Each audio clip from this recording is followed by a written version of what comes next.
Hey Nova Scotia, sorry I can't be there in person to celebrate with you today, but I'm really looking forward to visiting in October, and in the meantime we have the miracle that is YouTube. So while I have your attention, I just want to tell all of you how delighted and deeply honored I am that my novel Fauna has been chosen as this year's One Book Nova Scotia title. It really means a great deal to me, so thank you. I just want to say thank you to all of you.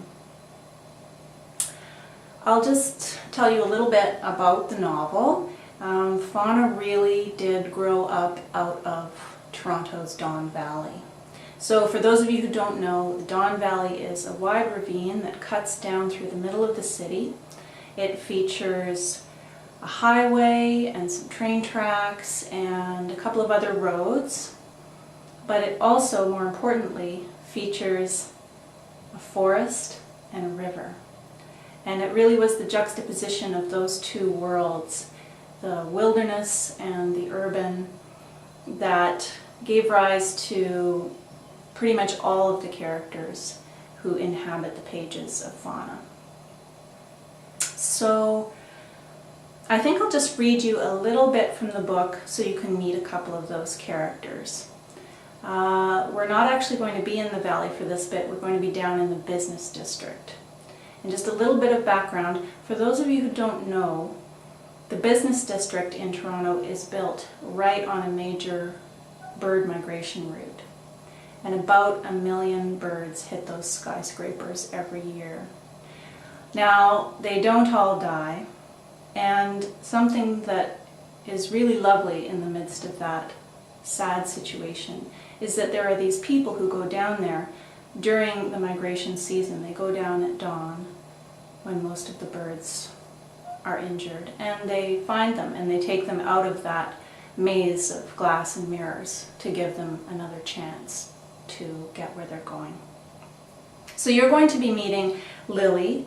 She's a teenage runaway who lives in the Don Valley and has done so for about 2 months. And you're going to be meeting her best friend, Billy. He's found another one. She can tell by his low, snuffling woof. Lily loves the shape he makes. Shaggy and substantial, true black against the Canada Trust Tower's glimmering granite wall. She knows a stab of pride. His coat is impressive, even here, in the eerie aquarium light of the business district before dawn. What you got, Billy?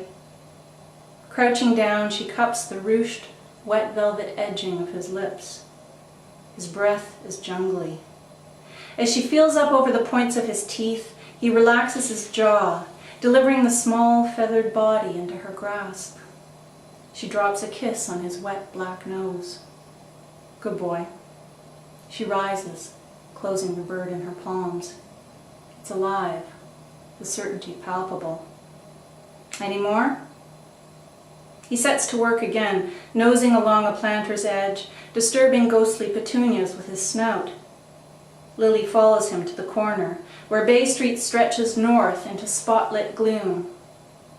She can make out the slow swooping arc of a flashlight, maybe a block away. A few minutes, no more, before they ought to be moving on.